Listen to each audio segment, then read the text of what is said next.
Bwana Mungu azikubariki. Que Dieu vous bénisse. Hivi tutasimama tena. Nous allons encore nous lever.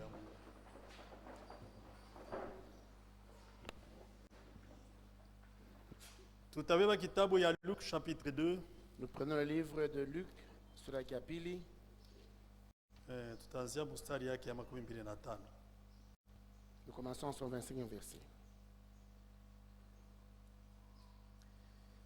Et voici, il y avait à Jérusalem un homme appelé Simeon. Na tazama kulikuya ku Yerusalema muntu moya jina yake Simeoni. Cet homme était juste et pieux. Alikuya muntu wa kunyoloka na muntu munyofu. Il attendait la consolation d'Israël et le Saint-Esprit était sur lui. Alikuwa anachunga ufaraja Israeli na Roho Mtakatifu ilikuwa juu yake. Il avait été divinement averti par le Saint-Esprit qu'il ne mourrait point avant d'avoir vu le Christ du Seigneur. Alikuwa mnikalamusha mwana wa Mungu kupitia Roho Mtakatifu ya kusema hasiwezi kufa bila kuona Kristo wa Bwana. Il vint au temple poussé par le Saint-Esprit. Alienda kwa hekalu mwenye kusukumwa na Roho Mtakatifu. Et comme les parents portaient le petit enfant, Jésus, pour accomplir à son égard ce qu'ordonnait la loi, Na sasa bazazi bakwanza leta mtoto kidogo Yesu juu batimize kumambo na mwangalia kile sheria kisha kusema. il reçut dans ses bras, bénit Dieu et dit: Akampokea mikononi mwake akashukuru Mungu na kusema, Maintenant, Seigneur, tu laisses ton serviteur s'en aller en paix selon ta parole. sasa Bwana umwache mtumishi wako ende msalama ufuatana na lako, Car mes yeux ont vu ton salut. sababu macho yangu yanaona ukovu wako. Le salut que tu as préparé devant tous les peuples, Ukovu uritayarisha juu ya bantu bote, lumière pour éclairer les nations, nuru juu ya kuangazia mataifa, et gloire d'Israël, ton peuple. na utukufu wa Israeli taifa lako. Mushikubu monika mona Yesu. Mushikubu monika mona Yesu. Mushikubu monika mona Yesu. Mushikubu monika mona Yesu.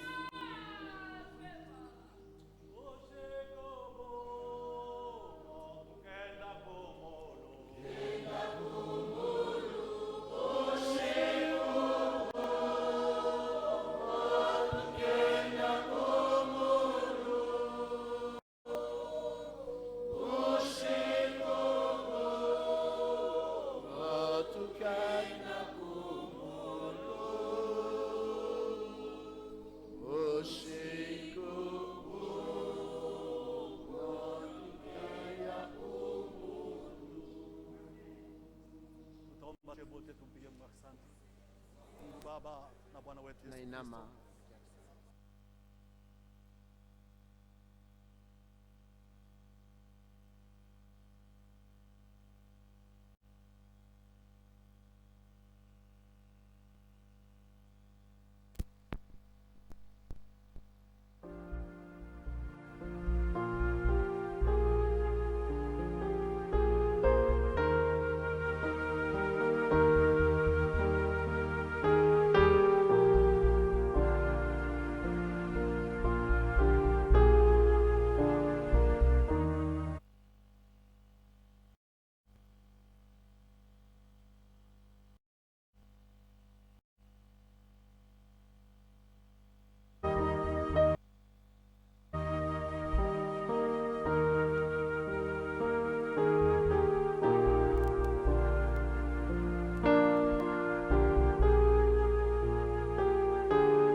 Amen.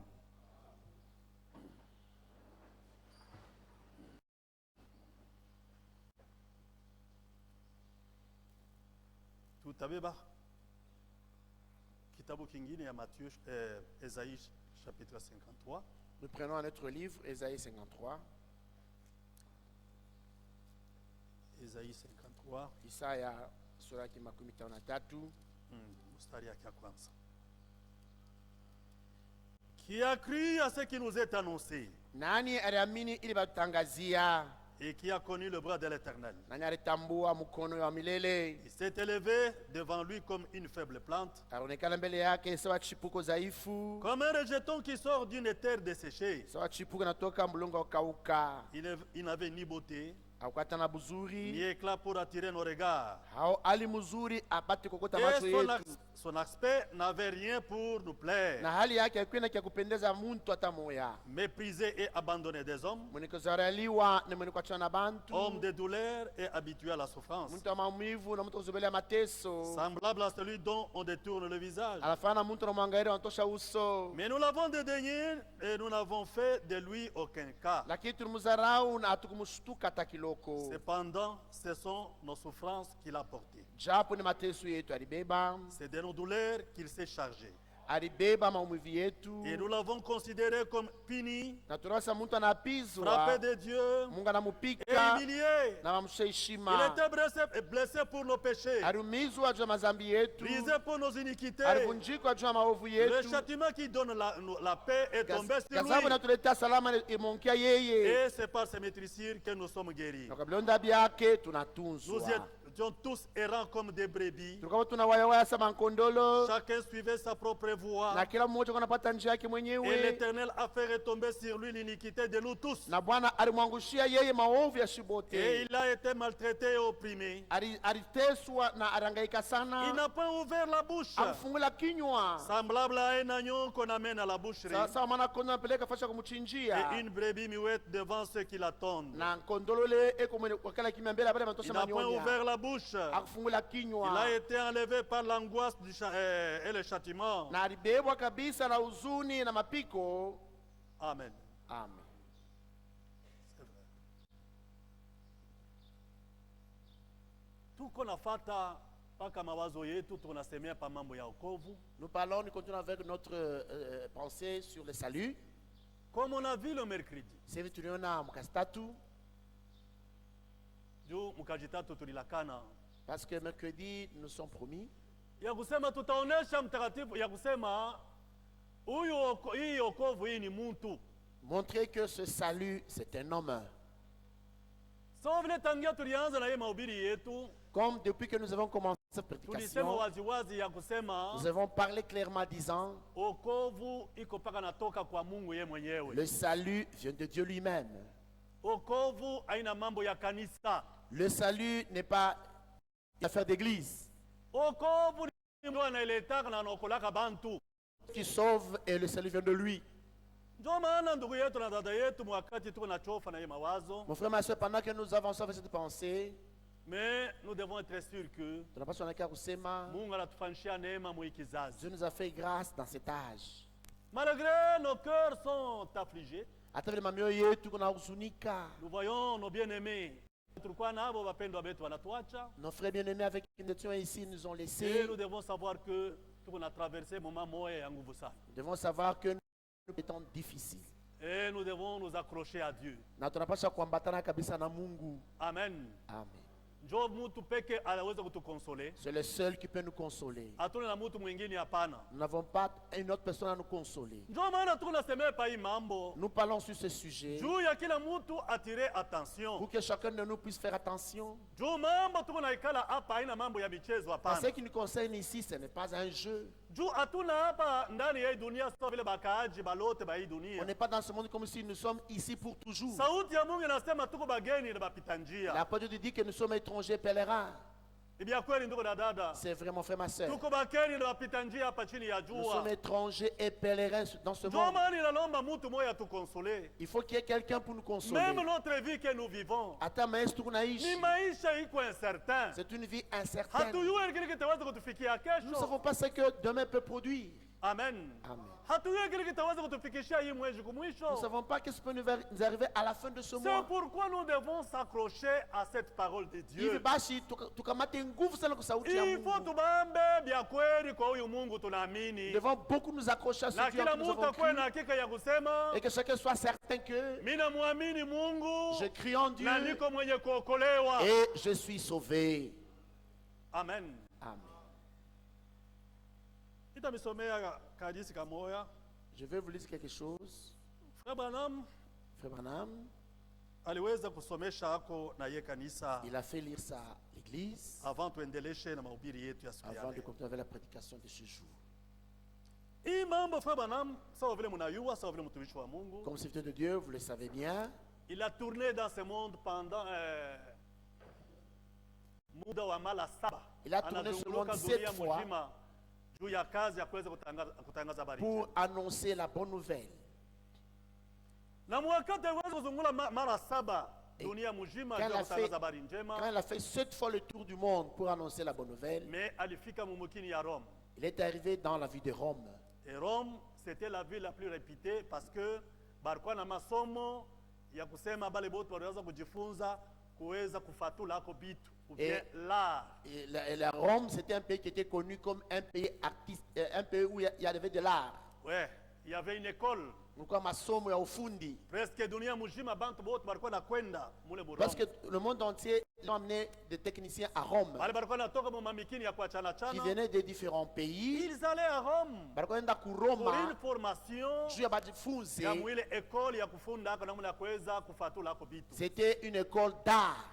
Et bandugu yangu na badada yangu, Et mon frère, ma soeur, il y avait des étudiants américains. kulikuwa bale banafunzi ba Amerika. Un groupe des étudiants américains, Kunju moya banafunzi ya kwa hommes Amerika. et femmes, Banaume na banamuke. balitoka mu Amerika, Ils ont quitté l'Amérique. banaingia mu Rome. Ils sont allés à Rome. Na wakati baliingia mu Rome, Quand ils sont arrivés à Rome, sawa vile vile ya Rome njo ilikuwa mukini moya ilikuwa na kavumo sana. comme c'était une ville qui était qui avait une grande réputation, Mais bale ba étudiants bale, ces étudiants, wakati banafika mu Rome, quand ils sont arrivés à Rome, or balikuwa na mission bafunde ko masomo ils avaient yabo. seulement la mission d'étudier Muda wa miezi mbili au tatu au pendant ine. 2, 3 ou 4 mois. Mais lakini wakati balifika Mais mwile quand ils sont mukini, arrivés à Rome, bote balisabu kile balifuata. tout le groupe a oublié c'est Kanisa quoi, ya c'est le but. Mungu, mwena mimi tulikuwa ya mudunia humu. Vous et moi, l'église de Dieu, Mungu alitutuma kuko sababu fulani. nous sommes envoyés dans ce monde avec un but bien donné. Amen. Amen.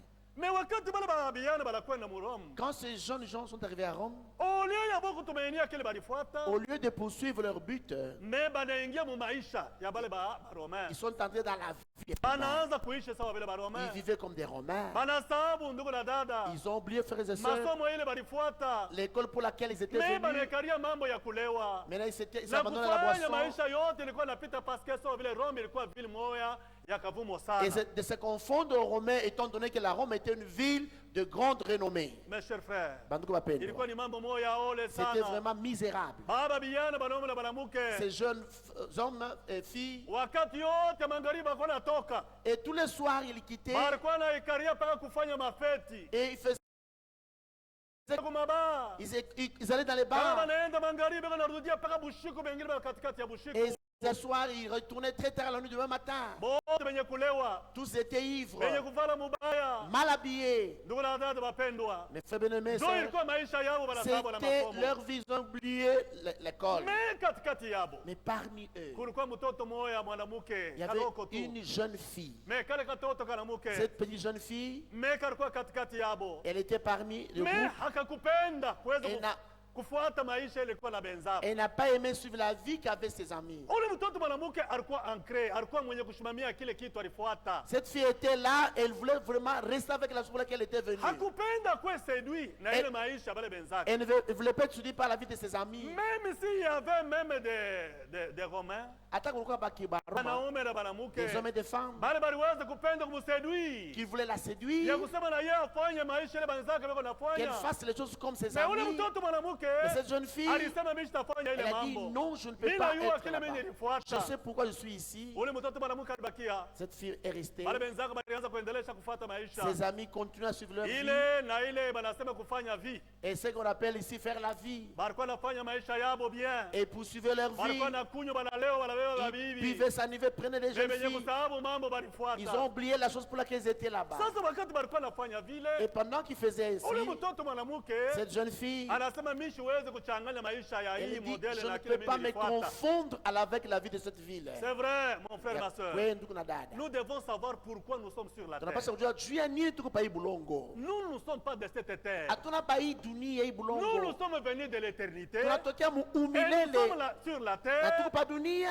sommes dans un escale. Tuko mukupita. Ah, tunakuya mwa hii Nous dunia. sommes dans ce monde. Tutapita amo. Nous passons. Tutarudia kule Nous tulitoka. retournerons de là où nous sommes Na venus. kule tulitoka ni wapi? Et nous sommes venus Ni tout kumilele. à l'éternité. Ndio maana ndugu na dada. C'est pourquoi mon frère, ma soeur, Huyu kijana mwanamke cette jeune fille, hakuwa séduit.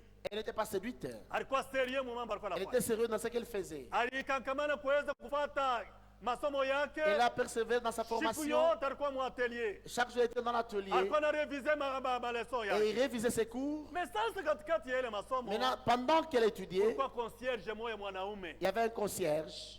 Alikuwa anaobserve Il observait muda wa miaka mbili. pendant 2 ans. Wale babiyana wakati balifika Ces jeunes gens, pendant mwili qu'ils étaient mukili ya là-bas, Rome. dans cette ville de Rome, Wale babiyana balifuata masomo. ces gens qui sont venus pour Sasa étudier, wakati alikuwa na bachunguzi kwa bangalia. quand ils les observaient, Ule concierge alikuwa yeye katolika. ce concierge était catholique. Alikuwa anaingia mkanisa ya katolika. Lui, il fréquentait l'église catholique. Mais il observait bale balitoka wapi kwa Amerika Il banakwenda observait mu ces Américains qui étaient juu ya venus masomo yabo. pour étudier. Mais wakati alikuwa na bachunguza, Pendant qu'il les observait, ile remari ilikuwa ndani yake. la chose qui était en lui, Aliona kulikuwa tofauti. il a vu qu'il avait une différence. Ni vya kweli ndugu na C'est dada. vraiment frère, ma soeur. Wakati tuko mu dunia humo, Pendant que nous sommes dans le monde, malgré tunazalika mu dunia, nous sommes nés dans ce si monde, batoto ba Mungu, nous les enfants de Dieu, kunapasha kukuwe il tofauti. faut qu'il y ait une différence. Ule baba yabo le concierge akaangalia, Ce concierge a remarqué na siku moja un jour, anaangalia benzake banakwenda. ses amis sont partis. Ule mtoto mwanamke alibakia mu masomo mu Cette jeune kabisa. fille est restée dans l'atelier. Mais wakati alibakia mu ile masomo yabo, Quand elle était dans cette classe, alianza kumfuata maisha, alikuwa anafuata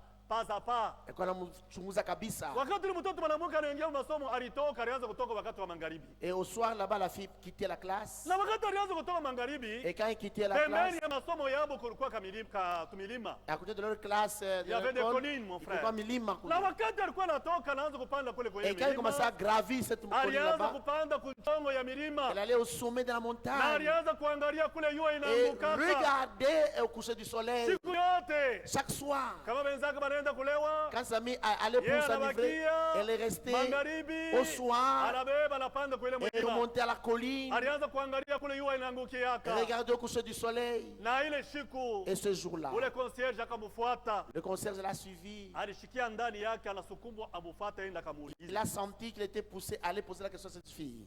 Ule bwana ule alikuwa katolika. Cet homme était catholique. Mnajua mkristiano wa katolika Vous bule connaissez bwana. comment est-ce que les chrétiens sont. Mais il y leur avait quelque chrétienté. chose en lui. Mundani yake mlikuwa kitu Ilikuwa namuelezea kusema qui lui disait que il doit y avoir une différence. unapaswa kuwa kwa chama Ndio kutafauti. maana kile kitu kilikuwa namsukuma Cette chose le poussait tuenda kamuuliza ule mtoto pour poser la question mwanamke à cette jeune fille. juu ya nini kulikuwa tofauti Pourquoi elle est différente katikati ya benzake des autres? na ye mtoto mwanamke. Oui.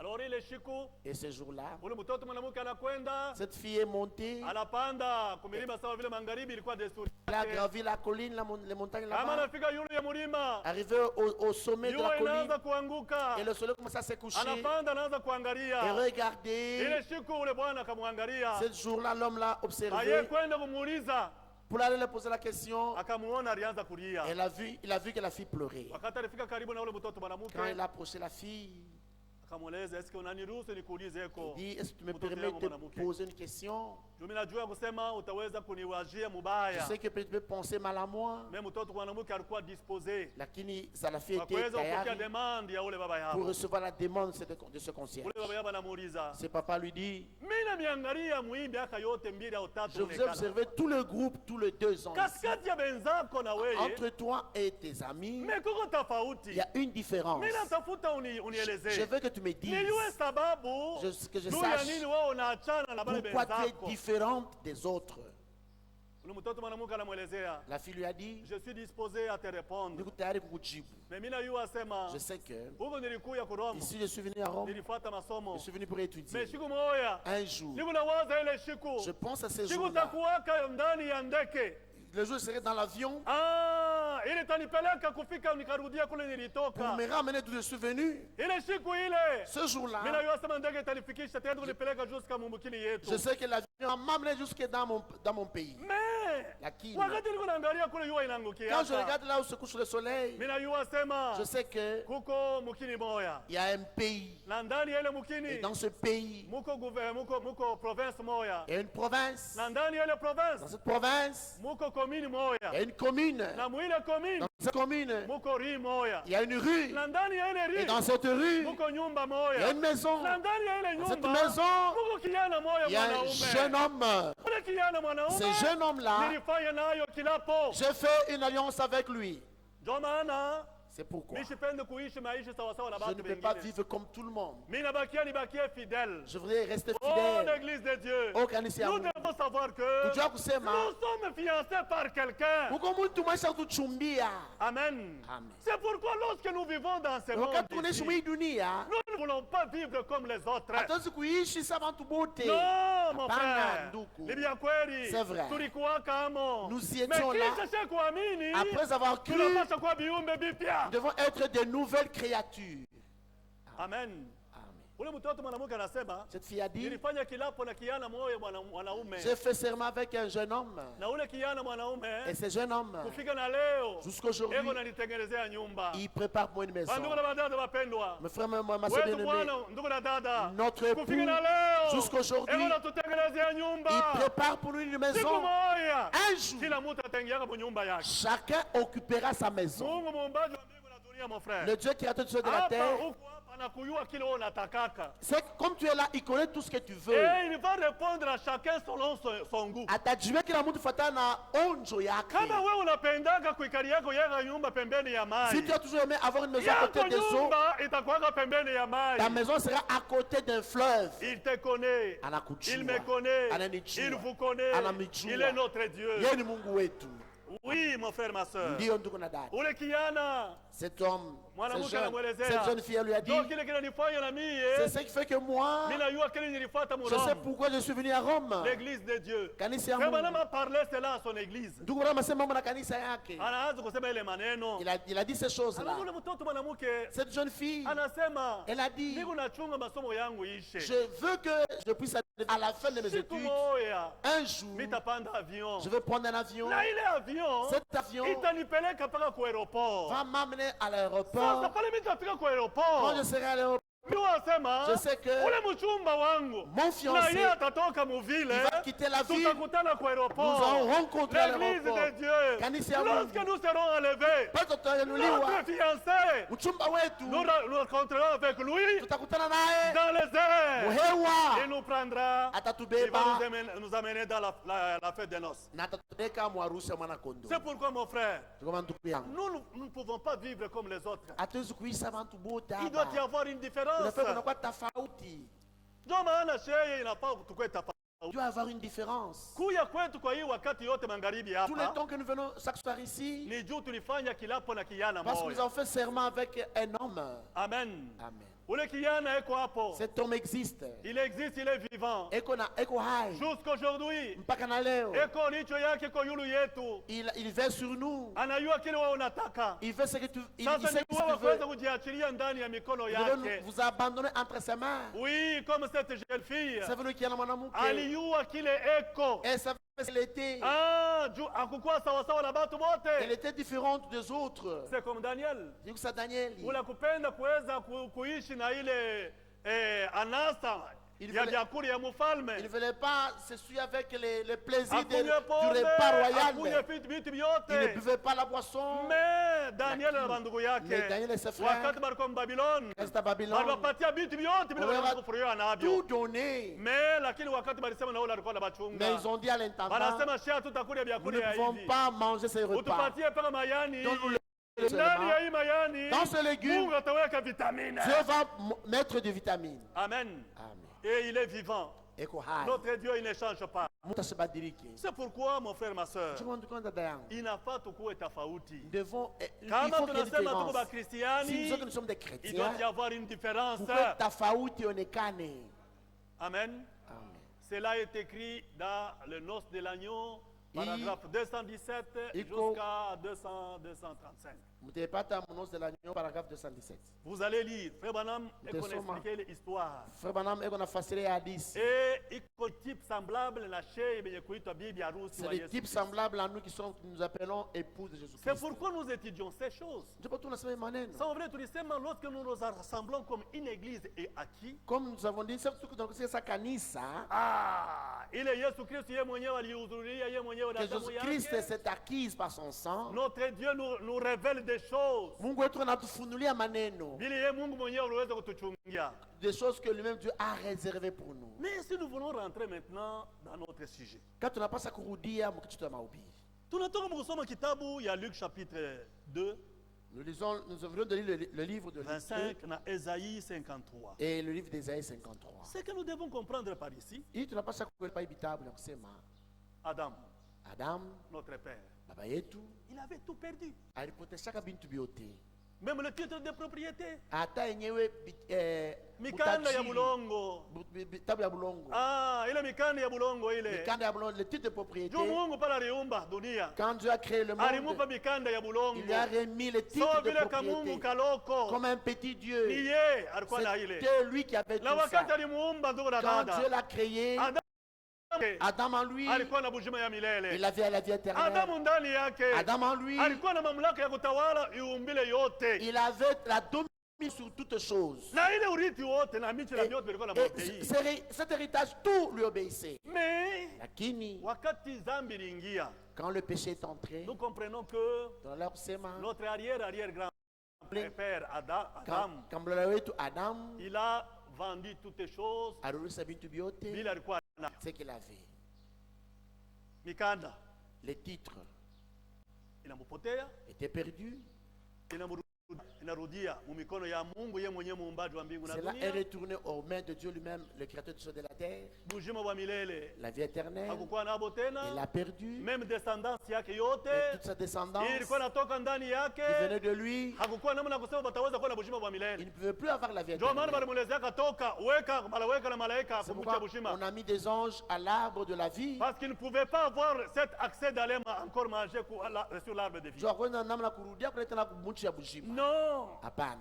Adam, Adam il était devenu vagabond. anakuwa mtu wa kuwayawaya. Kwa mtu kuwayawaya. Était devenu Il a vagabond. tout vendu. Anaosha vitu Il vyote. est devenu paresseux. Anakuwa mtu Et il ne pouvait mvivu. pas racheter. Asikuwezi kujiuzulula. Hakukuwa namna Il tena. n'avait pas moyen.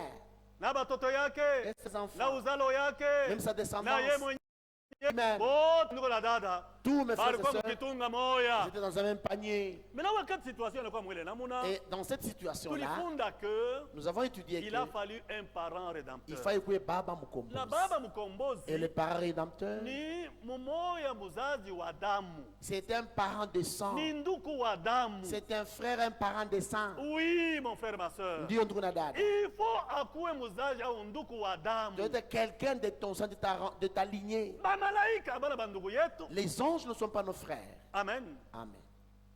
Gabriel, Gabriel, c'est un ange. ni malaika. Michael, Michael, c'est un ange. ni malaika. Mungu alibaumba nabo mwile contexte yapo. Dieu les a créés dans ce Même contexte-là. les 4 êtres vivants. Hata biumbe hai, ine vile hai. Ce sont 4 êtres vivants. Ni biumbe hai, ine vile hai. Mais l'homme n'avait pas son plus proche parent rédempteur. Lakini muntu ashukwe na baba yake mkombozi. Quand Jean regardait cela, il a Wakati pleuré anaangalia abondamment. ile mambo alilia sana. Mikandi narudia kwa mwenyewe muumbaji, Mungu Les yeye titres de bonté mwenyewe. sont retournés au Dieu créateur Na lui-même. mkilio kyake akalia sana. Et il a beaucoup pleuré. Heureusement, il y avait une voix de consolation.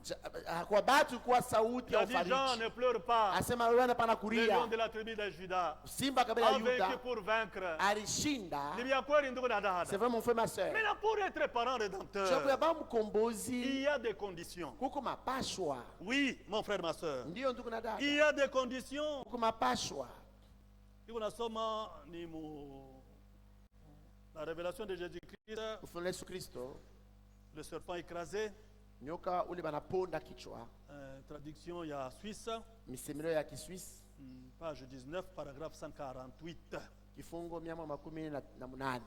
Maintenant, étudions un peu la rédemption. Tufunde kwanza ukombozi. Avant de pouvoir racheter, Mbele ya kukombola, il fallait qu'il soit d'abord, le parent rédempteur doit être d'abord digne. inafaa mbele kwanza baba mkombozi apate kuya mwenye kustahili. Qu'il soit celui qui convenait. Ni ule muntu wa kuenea. Cela fut accompli lors de la naissance virginale de Jésus-Christ. Ile ilionekanaka wakati ya kuzaliwa kwa namna ya kudikira ya Yesu Kristo. Car il était Dieu. Sababu alikuwa Mungu. C'était Dieu lui-même fait homme. Inakuwa ni Mungu anafanyika anakuwa muntu. Dieu dans un chair humain. Anakuwa mumwili ya bumuntu. Il faut qu'il soit digne. Inafaa kwanza astahili. Et celle qui l'a fait qu'il soit digne, Na ile nifungo kusema astahili, c'est le sang virginal de Jésus-Christ ni damu ya kibikira qui Yesu l'a Kristo. rendu digne. Ndio inamfanya kuwa anastahili. Amen.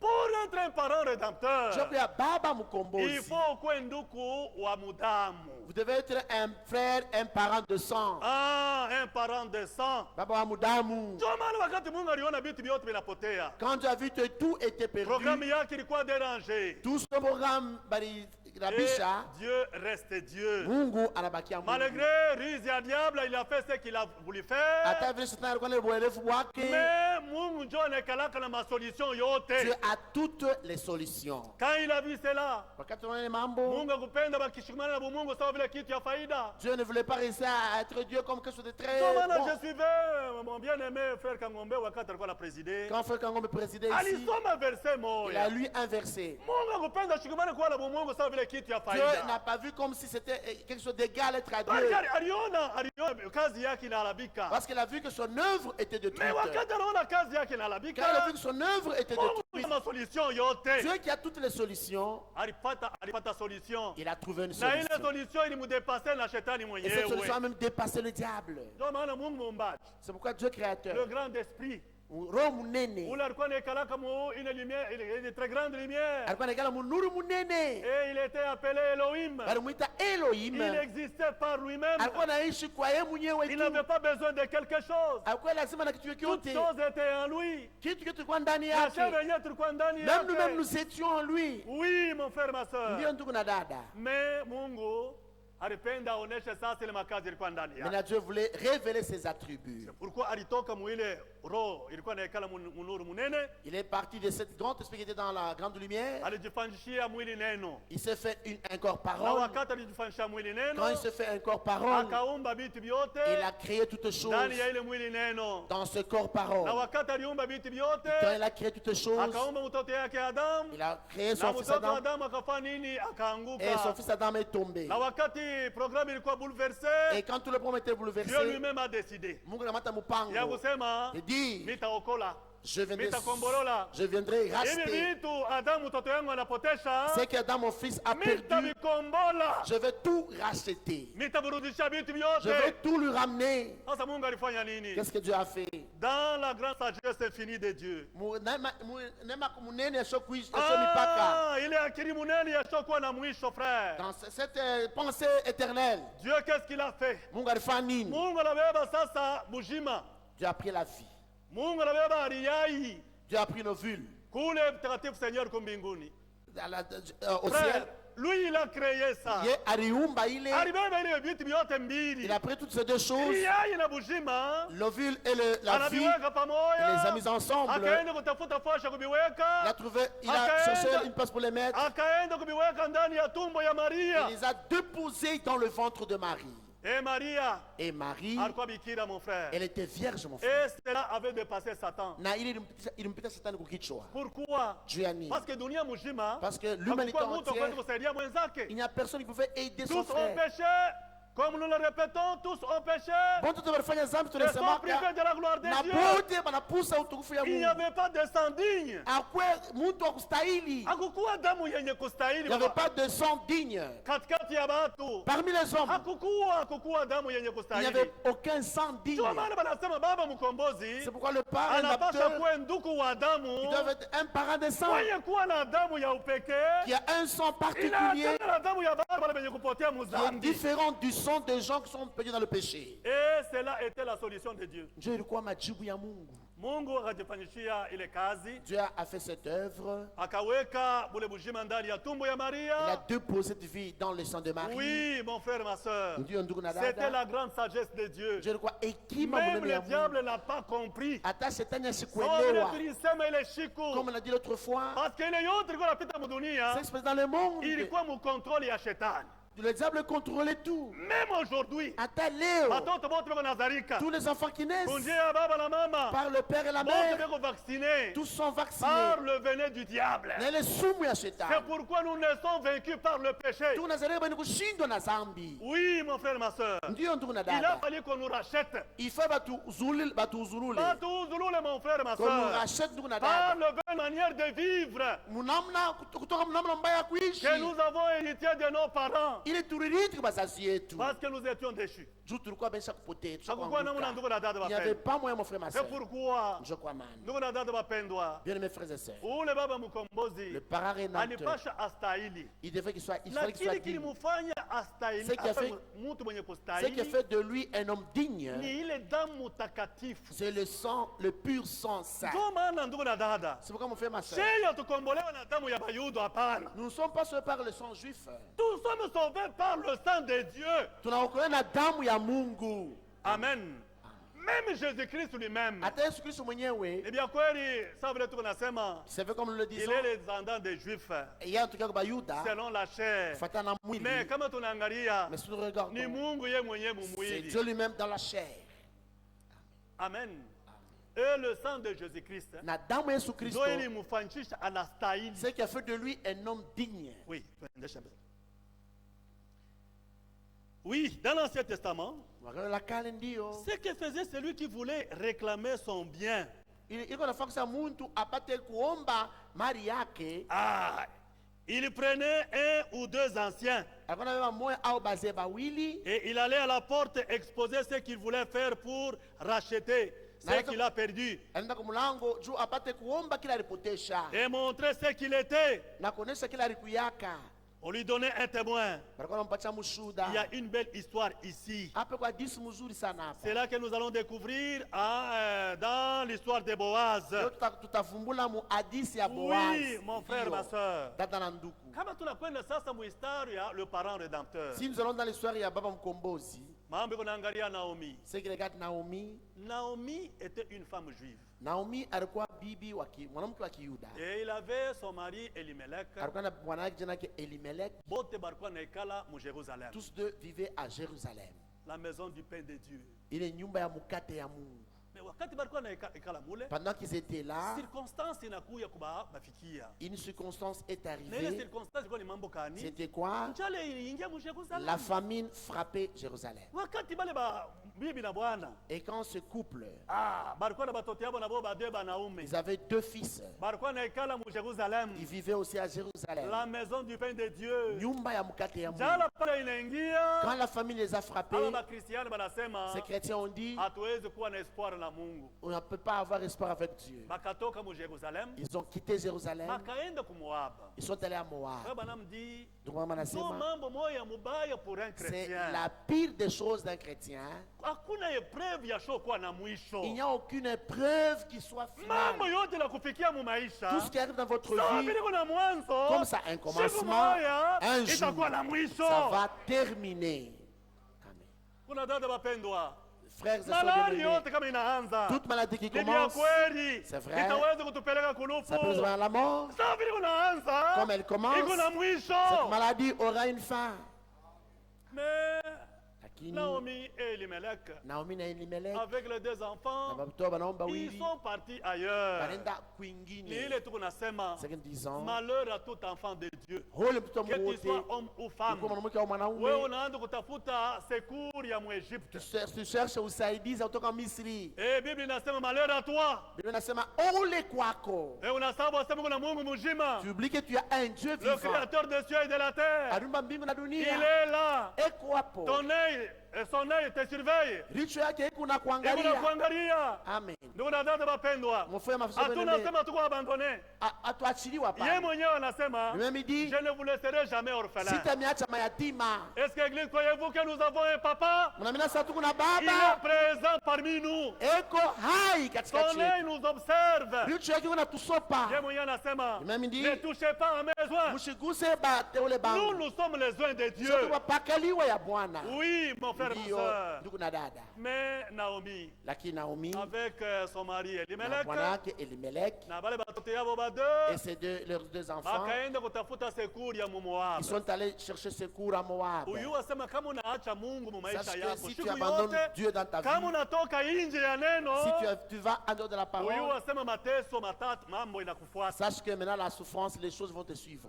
Utapata maprobleme mingi Tu sana. auras beaucoup de problèmes. Et cette famille Na Ijama, alipata maprobleme ya mingi. ils ont eu beaucoup de problèmes. Banashituka malaria inakuya, Ils étaient surpris, la maladie les a frappés. inabamba paka Elimelech. Après Elimelech, Anafanya nini? Alikuwa bwana wa Naomi mwenye kuwa baba wa wale il batoto. était marié à Naomi, papa des enfants. Elimelech anakufa. Elimelech est mort. Banaishi. Ils ont vécu. Sasa wale bale batoto banaume balienda mu Moab. Comme les enfants étaient à Moab, Nabo banaenda kubeba babibi ba Moab. ils ont pris des femmes moabites. Moya akaoa bibi jina yake Ruth. Un a pris une femme, son Moya nom mwingine c'était akaoa Ruth. bibi jina yake Orpa. Et l'autre a pris une femme, son nom était Orpa. Mumashiku ya kuikala ya kuweza kutambuka bahari ya maisha. Pendant qu'ils vivaient traversant l'océan Lufu de la vie, lunaingia tena ndani ya ile jamaa. et la mort a frappé cette famille Balitoka ndani ya neno. parce qu'ils ont Ne quitté quittez la pas la parole. parole de Dieu. Musitoke nje ya neno. Amen. Amen. Quand vous quittez, Wakati unatoka nje ya mambo neno, itakufuata. tu auras des Et problèmes. surtout wewe mwenye kuwa mtoto wa Mungu. Surtout vous, un enfant de Dieu. Écoutez bien. Munishike mzuri. Mais lufu malaria inakuya. La maladie est venue Inabamba mtoto wa kwanza mwanaume. et la maladie a frappé le premier enfant. Mtoto Fils. anakufa. Le fils est mort. Naomi anabakia L'ami est na resté mtoto moya mwanaume avec un na fils, mujane moya une veuve kisha na mtoto yake mwingine na bwana yake et une belle-fille. na mko yake. Une belle-fille. Mais wakati bana nabo banaikala, Pendant qu'il vivait, masiku inapita, les jours passaient, malaria inakuya, la maladie est venue, inaua na mtoto wa a pili. tué le deuxième enfant. Naomi anabakia paka na bamuke yake ba deux. Naomi est restée avec ses deux belles-filles. Abana ata bantu bako kunani ku Jerusalem. Elles ne viennent même pas de Jérusalem, non. Mais barko ba Moabite ba Et pagani. c'était des Moabites. Maintenant wakati Naomi anaangalia, Naomi a regardé. asema j'ai commis une erreur. C'est nafanya kosa. Habari inakuya asema kule ilitoka, Il a eu un message que là où tu viens, mukate inarudia. le pain est revenu à Naomi Jérusalem. anasema sitaweza Naomi, kubakia je huko ne hapa. peux plus rester Mimi ici. tarudia. Je vais retourner. Tarudia kumukini yetu. On m'a dit dans notre ville, Mwile ma decision ya dans kubamba. cette décision-là, Bamuko yake bawili banamuke. ces deux belles filles ont dit, Bola boba kabamba decision. elles ont pris la décision. Ma soeur, Dada, kama unabamba hii sauti, si vous tenez cette parole, soyez sincère de ta décision. kuya wazi la mpango yako. Kama tulibamba hii mipango ya kutembea na Si vous Yesu, prenez la décision de marcher avec nous Jésus, devons être tu sincères peux la wazi avec notre décision. na mpango yetu. Nous ne venons pas blaguer. Hatuwe kucheza huku. Amen. Amen. Mais bale batoto banamuke banasema, Ces deux filles ont dit, tutaenda na nous wewe. irons avec toi. Naomi anasema, Naomi a mimi dit, nilisha kukomea. je suis déjà grande. Ndani yangu hamuna tena bujimu wa kusema En moi, nitazala il n'y a tena. plus de vie que je peux avoir des Hata kama mimi enfants. naolewa mimi napata Même si mimba. on peut me marier, Mina je tombe zala. grosse et que je Mwile donne kipimo naissance yenu. à l'âge que vous êtes. Mutachunga wale batoto Vous allez banaume attendre bakome. que ces enfants Bafike grandissent. mu niveau ya kwetu kumipiana. Arrivé au point maintenant de Kila vous mtu marier, arudie que mjamaa yake. chacune retourne Na à sa kumyungu famille yake ya kwabo. avec les dieux de chez vous. Orpa anasema na Rita asema Au péril, on hatuta dit non. Frère, Nduku, uyuwe hivi. sachez que Kama safari haina yako. si le voyage ne Uyuwe t'appartient asema pas, kule kunakwenda ile njia. sache que le chemin Itaanza kusonga. serait de plus en plus serré. Kama muhibu Kristo Mungu akukuita. Si Dieu ne t'a pas appelé que tu es Uyuwe asema chrétien, njia itakuwa sache que inakwenda le chemin sera kusonga. encore plus étroit. Safari inakomea. Et ils ont continué à marcher, ils ont continué à marcher Wanafika katikati ya njia. au milieu du chemin. Orpa anasema Orpa dit, mimi nasimamia moi hapa. je m'arrête par ici, Ninarudia. je rentre Kwetu kwa bazazi yangu na chez kumyungu mes yetu. papas, chez mes parents, à Orpa mes était dieux. rentré. Et Orpa narudia. Vite. Ruta, Comme il savait ce qu'il faisait. alikuwa kile kunafanya Une femme païenne. mtoto mpagano. Bandugu na badada. Frères et sœurs, une femme païenne mwanamke mpagani aliyua, elle savait, alibamba mipango, elle a pris une décision. anamwelezea mko Elle a dit à yake, sa belle-mère, mimi sitakuacha. je ne peux pas Bantu t'abandonner. yako, Ton peuple batakuwa bantu yangu. sera mon peuple. Pale utafuia, Là où tu mourras, pale mitafuia. je mourrai là-bas. Église de Dieu, Kanisa ya Mungu. lâchez tuseme, Nous we aussi. Yesu, C'est Jésus. hatutakuacha. Nous ne pouvons pas t'abandonner. Pale ulifia pale, Là où tu es mort, ndio pale shetu c'est là tutafuia. aussi nous allons mourir. Nchi yako Ton pays itakuwa nchi sera yetu. mon pays, notre pays. Ruth anasema Ruth a dit, bantu yako ton peuple batakuwa bantu yako. sera mon peuple. D'ailleurs, il était moabite. Kwa kuangalia alikuwa mtu wa Elle Moabu. était moabite. Alikuwa Moabu.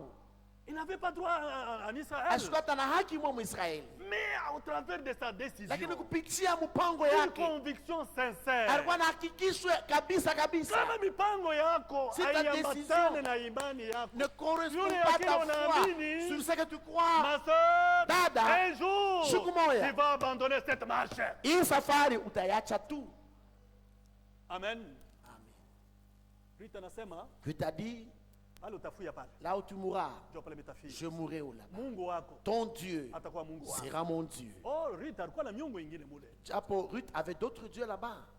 Ndugu na dada bapendwa, Frères et sœurs suite ya bien-aimés. ile decision, Quand on est le moupango, Ruth anabamba Ruth a pris une aliingia na décision. Muisrael. Elle est entrée en Israël. Pale anaingia Quand elle Muisrael, est entrée en Israël, le parent rédempteur. Baba Mukombozi. Banaingia ye Ruth mama yake mukwe, Elle est entrée, elle, Ruth et sa belle-mère, banaingia mumukini ya Israel. elles sont entrées en Na Israël. ilikuwa ni wakati ya chakula ya mingi. C'était le temps d'abondance. Chakula ilikuwa yako ya mingi. Il y avait beaucoup de choses à Watafanya manger. je? Qu'est-ce qu'elles vont faire? Ruth anasema Ruth a dit, sitaweza kukroaze je ne mikono. peux pas kubakia mikono ya Aliingia kufunga. mukaji. Elle est entrée à l'œuvre. Kanisa, ile neema Église. kuna kusukuma wewe kuya La siku grâce yote que vous avez tous hapa. les jours ici, Ni neema ya Mungu. C'est la grâce de Dieu. Uibambe vizuri. tiens-la correctement. Amen. Amen. Ruth aliingia mukazi. Ruth est entrée à l'œuvre. Naomi, Naomi, type de l'ancienne église juive. mfano ya kanisa zamani ya Kiyuda. Frère Branham anasema ile prédication, le parent Dans cette prédication, il rédempteur, dit, Naomi Naomi représentait une nation. alikuwa anaonyesha taifa fulani. Ruth Ruta représentait une nation. anaonyesha taifa fulani. Orpa Orpa représentait une nation. anaonyesha taifa fulani. Duna dada, Mais frère, ma sœur, wote walikuwa na mataifa yabo. toutes les trois avaient Na chacune une nation. alikuwa mfano wa kanisa ya Kiyuda. Naomi, c'était le type de l'église juive. Bale banayua sheria ya Mungu bien. Les gens qui se connaissent bien la loi de Dieu. Sasa Ruth alikuwa mkeni. Mais Ruth, elle était étrangère. Hakuyua Elle ne connaissait ile rien. masheria yote. Toutes ces lois. Naomi anamwelezea Ruth. Naomi a dit à Ruth, Huyu asema sache que tuko na baba nous mkombozi. avons un parent rédempteur. Nous avons un parent Tuko na baba rédempteur. mkombozi. L'église de Kanisa Dieu. ya Mungu. Nous avons un Tuko parent na baba rédempteur. mkombozi. Amen. Combien anamwelezea? Nami a dit, Nous avons un parent rédempteur. tuko na baba Et ce parent mkombozi. rédempteur s'appelle Boaz. Na jina yake ni Boaz. Il est riche. Et comme Il est tajiri, digne. anastahili. Notre Dieu, Mungu wetu. il est riche. Et comme tajiri, Il est digne. anastahili. Amen. Naomi avait conseillé à Ruth. Na Naomi anampatia shauri Il y a Ruta. plusieurs fermes. Mashamba iko ya mingi. Iko ya mingi. Il y a plusieurs fermes. Itaweza kuwa ya mingi Ça mashamba. va, on peut avoir beaucoup de Mais fermes. je te donne les instructions. Nakupatia madibisho. Allez travailler Wende dans le utumike champ de Boaz. mashamba ya Boaz tu. Wende ukatumike Va travailler kwa mashamba ya ule pour le Boaz. champ de Boaz. Mais comme Ruth était aussi attentive, Na Ruth alikuwa anateka il a mashikio. suivi les conseils de sa Alifuata belle-mère. shauri ya mama yake mukwe. Elle est partie, Anaenda, anaingia mshamba ya elle est ya entrée Boaz. dans le champ de Mungu mulikuwa Boaz. bantu balikuwa navuna Il y avait mashamba. des travailleurs qui récoltaient. Il y avait les lois, cette loi d'églanage. Kulikuwa ile sheria ya mavuno. Kama mtu alisha kupanda chakula yake banavuna, Quand quelqu'un a semé son champ, on a Israël récolté. hakukuwa droit urudie ulokotesha En vile Israël, vya tu kumwisho. devais retourner pour ramasser ce qui Vile était vilibakia tombé. ilikuwa ni batu ba mamasikini banapaswa Ce kuingia qui était ndani. tombé, c'était pour les pauvres qui devaient passer après. Et Ruth était entré pour glaner. Et Ruth alikuwa aliingia juu ya kulokotisha. Frère, alikuwa anatumika sérieusement. Alikuwa anatumika sana. Comment nous devons travailler à notre salut avec crainte et tremblement. Tumike kwa wokovu yetu na boga Hapana kutetemeka. kutumika na michezo juu ya Ne wokovu yako. travaille pas avec mollesse à ton salut. Non, mon Hapana frère. ndugu. C'est une salut éternel. C'est Ni un salut éternel. wokovu ya Ya milele. milele yenye C'est kueneana. un salut parfait Qui qui nous a été convient. offert par quelqu'un sur le bois Ile de mtu Calvaire. mwari tutolea yo. Et nous croyons cela, mon Na frère. tunaamini ile ndugu. Tunaamini Tunaamini. ya kusema Dit tuko que wenye kuokoka. nous sommes sauvés. Ruth a commencé à travailler sérieux. Ruth anaanza kutumika sana. Anatumika. Elle a Pale travaillé. moto wanatumika mashamba. Tous les moissonneurs, Wanaangalia. ils ont Mtoto mwanamke remarqué anatumika cette avec jeune fille, empressement. elle anatumika na haraka. Anatumika. Elle travaille. Anapata chakula. Et trouve à manger. Anarudia nayo kwa belle-mère wake. Rentre sa belle-mère. Banakula. Elle mange. Leo ulipata hako mishwe mbeketi ngapi mbili. Oh, tu as eu combien Mungu de wetu sons? asifiwe. Que notre Dieu soit Mais vous loué. fatiguez pas. Hapana kuchoka. Rentrez encore Wende travailler. tumika mara ingine. Ukutumika wa siku yote. En travaillant tous les Un jours. jour, Siku moya. Boaz, Boaz. le patron, Patron. le parent rédempteur, Baba mkombozi. l'homme riche, Mtu mtajiri. c'est lui qui avait beaucoup de travailleurs. Ule alikuwa na wafanyakazi mingi. Il a fait une tournée. Anazunguluka mashamba. Ukuzunguluka mashamba Pendant qu'il yake. faisait sa Il a tournée, jeté le regard anatupa macho dans son yake champ. mu mashamba Il a yake. vu une femme. Anaona Il mwanamke. a posé la question au travailleur. Anauliza kwa Qui est wafanyakazi. cette femme-là? Huyu mwanamke ni nani? Akapata jibu.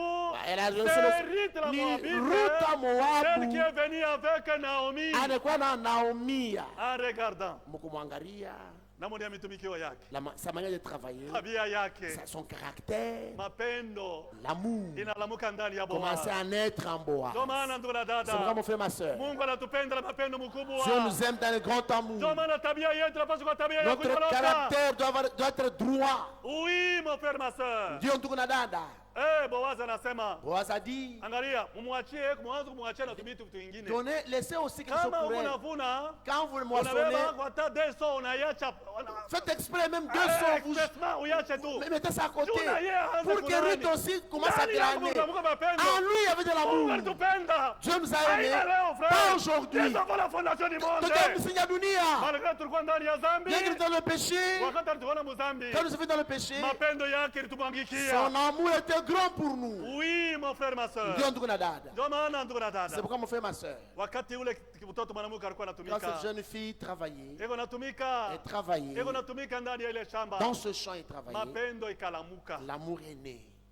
Ukurudia naenda kumwelezea mambo yake mkwe. Elle a dit à sa belle-mère, Leo niliona ule unaitaka j'ai Boaz. vu l'homme que tu appelles Asema njoo baba Boaz. yako C'est mkombozi. ça ton père. Alikuya mu Il est venu mashamba. dans les champs aujourd'hui. Pale alikuya mu Quand il est venu dans mashamba, les champs, aliuliza il a batravailleurs posé la yake. question à ses travailleurs. Hapa batravailleurs Les bakamwelezea, travailleurs lui ont dit asema niko Ruth, que moi la j'étais Ruth, Moabite. Moabu, Ule alikuya na qui est Naomi. venu avec Naomi. Ndio maana tuko C'est pamoja. pourquoi nous sommes ensemble. Me Naomi anamwelezea, Naomi lui a dit, mtoto mwanamke, jeune fille, kankamana, prends courage, kankamana, prends courage, kankamana. prends courage. Mambo mimi C'est ce que je nakuelezea, te dis, tumika nguvu. travaille fort. Hapa sasa Maintenant, ninakuelezea, je te dis, hapana kuwa distrait. ne sois pas distrait. Anza kuangalia, Regarde, observe. siku atakuya, Le jour qui viendra, uangalie. observe. Atakuya mu mashamba, Quand il sera dans le champ, atakuwa na posha, ataenda il y kupumzika. aura un lieu où il ira se Oh, mon reposer. frère, ma soeur, Ondu na dada, Boaz, Boaz, après avoir arrivé dans son champ, kisha fea mashamba yake. comme c'était le soir, C'est pourquoi ni il magharibi. devait aller se Alipaswa reposer. kwenda kupumzika. Ndio maana tuko na dada C'est pourquoi wapendwa, mon frère, ma soeur bien-aimée, conseil ya Naomi le conseil de Naomi, qui était transmise à Ruth, ili balipachaka Ruta, ilikuwa ni ya kusema, c'était de dire, observe bien angalia là mzuri, où il va se pale reposer, atenda kularia, habille-toi bien. ufanye mzuri lishiku. C'est pourquoi aujourd'hui, Ndio na leo, l'épouse bibi harusi, se prépare. eko na voix, anajitayarisha. Frère, nous voulons porter nos habits. Tunapenda vala mangua yetu. Na mangua yetu, Et nos ce habits sont les œuvres ni dignes d'un chrétien. matendo ya kustahili ya bakristiani. Dada, Ma yako sœur. mapendo ikuwe mukaji ni paka mapendo ya kuleta haya kwa sauti yako. Donc, partout, ton amour, c'est l'amour qui donne honte à la parole de Dieu. Mais Naomi avait dit à Ruth, Mais Naomi a dit à Ruth, habille-toi bien, uvale mzuri mais sois attentive, na uteke observez mashiki. bien, Angalia mzuri, regardez bien, angalia mzuri. uvumbule le fwashi ataenda kularia. Regarde là où il va se coucher. Voilà bien. Habille-toi Ndio correctement. maana tuko na voilà bien. C'est comme nous habillons Haina correctement. juu ya hivi tuko na Ce ne sont pas ces voilà. habits ici. Mais Roho Mtakatifu, Mais le hebu Saint-Esprit, natufuisha il nous... matendo ya Roho Les Mtakatifu. œuvres du Saint-Esprit, Oh mon frère, ma soeur, ondu na dada. Ruth, Ruth, il a observé toutes ces conditions-là. anaangalia ile mapasho yote. Il a vu le patron venir. Anamwona ule mkuu wa kazi anakuya Wakati patron. anakuya mu Quand mashamba, il est venu dans les champs, Naomi et Ruth n'étaient pas distraits. Ruth ashikulengama. Kama kulikuwa rafiki yake alianza kumfuata, Asema no twende mbele mba soko hapa tukatafuta. Si c'était une amie qui disait allons Hapana, là-bas, leo niko na mission. Aujourd'hui, j'ai une Leo mission. niko na mission, niwe nachunga. J'ai une mission que j'attends. Tunione pa ile fasi je vais ataenda voir kulala. où le Boaz va Ndio coucher. vile mko yangu Naomi C'est comme alinielezea. ce que ma belle-mère Naomi m'a dit. Et il n'avait pas de distraction. Asikulengamake. Et il observait. Alikuwa Même si anaangalia. distraction inakuya, Hata unakuwa anasema mon frère, ndugu ma yangu, soeur, dada yangu, pas de distraction. usinilengamishe. Dada tu anakuya, anakutosha mu mambo ya Mungu. Il y a des gens qui te Anaanza font ce kuelezea que vitu Dieu. vingine. Ils commencent à Ce te sont choses. des distractions. Hii ni kulengama. Utaona fashi la tararia Yesu hapa. Tu ne verras pas où Jésus va se coucher. Oui, mon frère, ma soeur. Ndio ndugu na dada. Ruth était sérieuse. Rita alikuwa bila michezo. Kwa bila michezo. Était sérieuse. Mais comme il était sérieuse, Sasa alikuwa bila michezo. anaona Boaz Elle a vu Boaz. anaenda Elle est partie. anaenda kulala. Il est allé se Naomi coucher. alimwengelezea masauti anasema, Naomi lui a dit, kama unamuona anakwenda si tu kulala, le vois dormir, se coucher, bamba roho nguvu, sois forte, fanya nguvu fais tout, na wewe uende va aussi. mpaka uende kalale chini ya mikulu Va au yake. pied de Boaz L'église de dormir. Dieu. Kanisa ya Mungu. Kanisa, Église. twende pa chini ya mikulu ya Allons au Yesu. pied de Jésus. Kama unafika pa mikulu ya Si tu arrives Yesu, au pied de Jésus, kama unafika hapo si tu sincèrement, arrives bien kweli, ma soeur, mon frère, ndugu na dada, hauwezi kubakia mpaka vile tu ne ulibakia peux pas dunia. rester comme tu étais dans le monde. Oui, mon frère, ma Ndio soeur. ndugu na dada, Ruth, Ruta elle a pris courage. anabeba D'ailleurs, juhudi. c'était très dangereux. D'ailleurs ilikuwa ni Une hatari. femme avec un homme ou la chiyuwe. Mwanamke na bwana ula qui ne connaît pas. Banamwelezea kuko mama yake mkwe, Sa belle-mère lui dit, asema voilà bien. habille-toi correctement.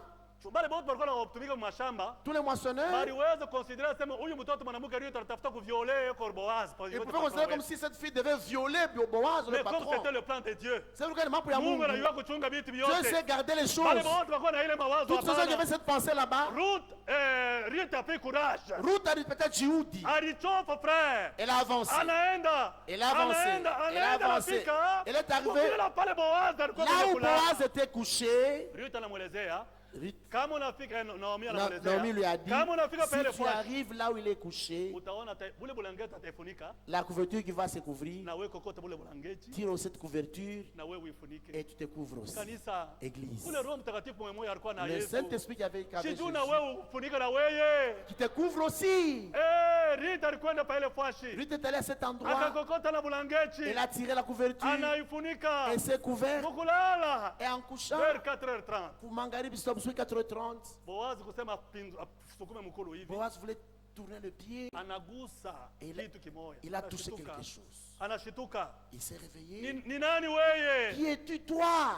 Naomi anasema, Ruth anasema, Ruth répond et ni dit, mie. c'est moi. Ruth Moabite, Ruth, la ta Moabite. servante. Mie mfanyakazi Hapa wako. sasa mimi nakuya, Maintenant je viens ni juu nipatie mapumziko. pour que tu puisses me donner le repos. Na she repo yetu Notre repos, ni ndani ya Yesu c'est Kristo. en Jésus-Christ. Oui, mon frère, ma soeur. Ndio ndugu na dada yangu. Pourquoi? Juu ya nini? Boaz poursuivait quelque chose. Boaz alikuwa anatafuta kitu. Oui, mon frère, ma Ndio ndugu soeur. na dada. Pala anashituka Quand il anamwangalia. s'est retourné, il a vu. Anasema hii unafanya hapa Il dit, ce que tu sasa. fais maintenant, Unapita vile vingine plus vyote. que tout ce que tu as fait. Oui, mon frère, Ndio ma ndugu na soeur. dada. Alipata encouragement. Elle a eu l'encouragement. Ye mwenyewe anakwenda anafanya je? Lui-même, qu'est-ce qu'il a fait? Anabeba mbekechi 6. Il a pris 6 seaux. Anabeba mbekechi 6. Il a pris 6 seaux. Vers 5h30. Ma 5h asubuhi. Anasema angalia, Regarde, hii mambo watu wote washione. que tout le monde ne voit pas ça. Anabeba mbekechi ya kwanza. Le premier seau, Anaweka mfuko yake. il a mis dans le sac. Anaweka mfuko Deuxième yake. seau, dans le sac. Anashota anaweka mfuko yake. Dans le sac. 6 so. Mambeketi sita. Frère anaweka. Il a mis. Ruth anatoka mwile busubuhi ule. Ruth le matin, à l'aurore, quand elle Eko s'est réveillée, nakwenda kurudia ku et nyumba ya nani ya mko retourner dans la yake. maison de sa belle-mère. Anasema kile C'est ulinielezea. ce que tu m'as dit. Ninatumikia kile sauti. J'ai mis en Hapa pratique. sasa, Maintenant, yeye mwenyewe lui-même, ananipa mbekechi il m'a 6. donné de lui-même 6 seaux. Ndio maana kanisa ya C'est Mungu, pourquoi, Église de vivant, Mungu alituwekea chakula. Dieu nous a Panda hii miaka vizazi vyote nyakati donné la nourriture. 6,000 ans, Tout, 6,000 ans. c'est 6 000 ans. Malgré la ruse du diable. Hata kama sina kwa kalamushi, Shetani mwenye kwa mkulukulu frère. le diable était rusé. Leo chakula Aujourd'hui, inakosa mu makanisa il y a manque yote. de nourriture dans les églises. Mais nous l'épouse de Lakini Christ, shembi ya rusha nous Kristo, avons la nourriture à chakula l'abondance. tuko nayo ya mingi. Nous venons chaque jour manger Tunawaka kila siku kula. et nous sommes à l'aise. Na tuko Lorsque bila nous mambo. mangeons, wakati nous tunakula avons les vitamines du Saint-Esprit. tuko na mavitamine ya Roho C'est pourquoi Mtakatifu. nos vies sont différentes Ndio maana maisha yetu par rapport à ce qui se trouve dans d'autres églises. inaachana na vile ambavyo makanisa. Sasa kama wewe maisha yako inakuwa maisha ya bwivi, Maintenant si tu as une vie de vol, sasa bitakuwa je? ça sera comment? Mon frère, Ndugu, même kulia kwetu même notre manière de pleurer. leo tuko mbilio, Aujourd'hui nous sommes dans les deuils. depuis tulianza Depuis qu'on a commencé, maloba natuacha, Maloba nous a quittés. kuna katika Et ni puis, bwana yake ya dada Le mari de notre sœur au kuna niveau de katika camp, et ni après mtoto wa frère Guy, l'enfant de frère Guy. leo ni Aujourd'hui, frère Alom, c'est frère leo bado Lombe. tutaenda kilio, Et nous allons au deuil. frère Marley tout sera. Mambo yote hata Hata ile vile. yote natubamba. Malgré toutes ces choses, Mais nous avons la certitude. tuko na Même hakikisho. si la mort pouvait venir à nous, Hata kama rufu mama na mais shebe nous savons nyewe. que Tunajua un kusema siku jour, nous moja allons poser la question. tutauliza, Oh Eh, mort, Lufu. où est ton aiguillon? shindani yako ni wapi? Père, nous Ndugu, serons des victorieux. tuko bashindaji. Ulu lufu luko natutemesha. La mort qui nous fait trembler. Hii magonjwa natutetemesha. La mort qui nous fait trembler. Un jour, Siku moja tutaiuliza. nous allons poser la question à la Wewe mort. lufu, Toi mort, nguvu yako iko wapi? où est ta force?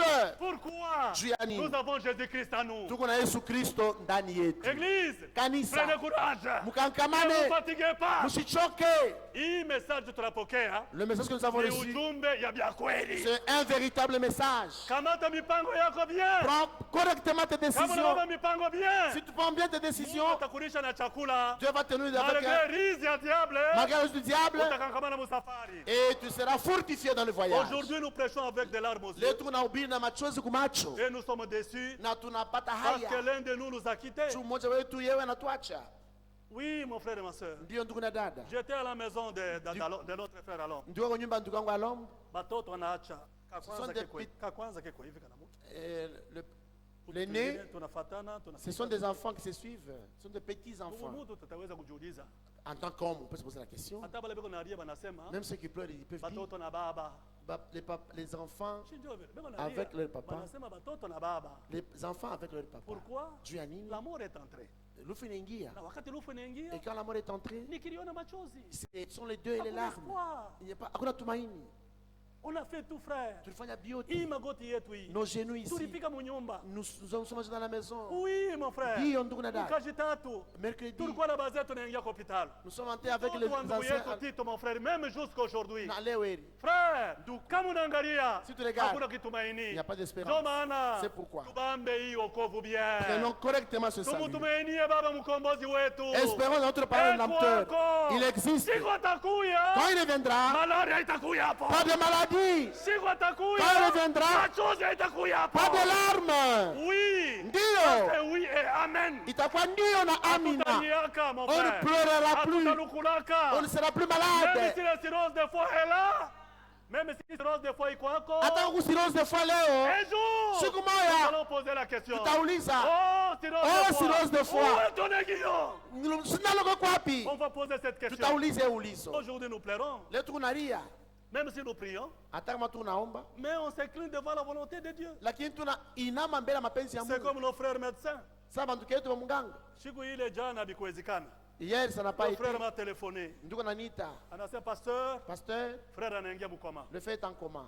Bon, niko mtu, Je suis un homme. tafanya nini? Je vais faire quoi?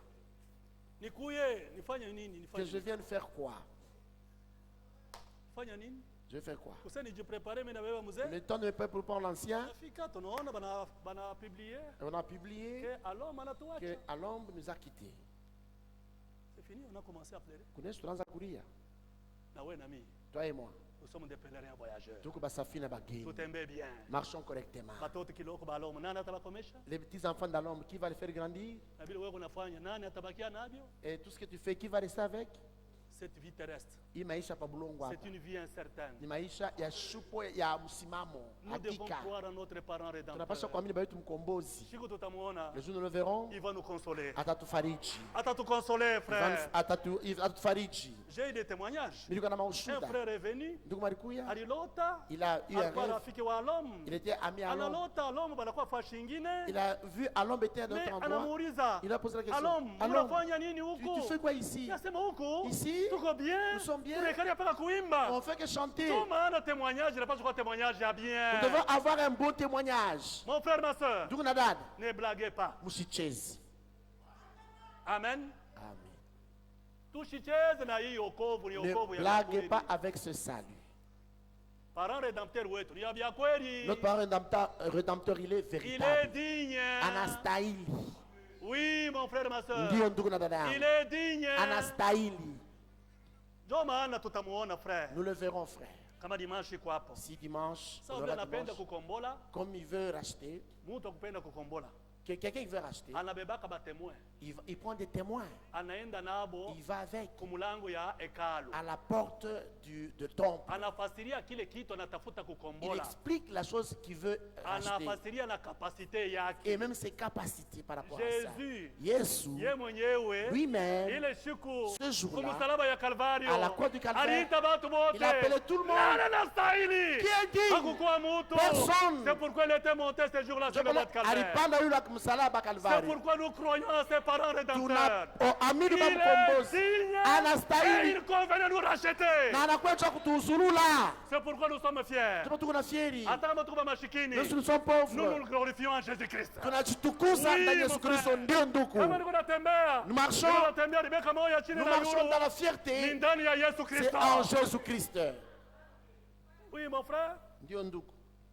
l'église de Dieu, Kanisa ya Mungu. le parent rédempteur, Baba mkombozi. eko ako. Il existe. Mpaka vile Boazi aliuzurula na Naomi mwenyewe, Comme Boaz a racheté et Naomi na Ruth et mwenyewe, Ruth aussi, alikuwa obligé abebe batemoin il devait prendre des témoins juu aende nabo. pour les amener. Juu shetani Parce que le diable, alikuwa na mikono yake eko na bulongo. il avait encore les titres de propriété. Shetani Le diable, eko na leo na hii dunia il a mumikono. encore ce monde dans ses mains. Oui. Ndio. Ndio maana tutariti dunia ya hii On ne peut modèle. pas hapana. hériter ce monde dans cette taille. Il est tout Dunia il est ya aujourd'hui. kilio, Le monde, dunia ya la mamorgue, terre des dunia ya morgues, des machozi, pleurs, dunia ya des larmes, injustice.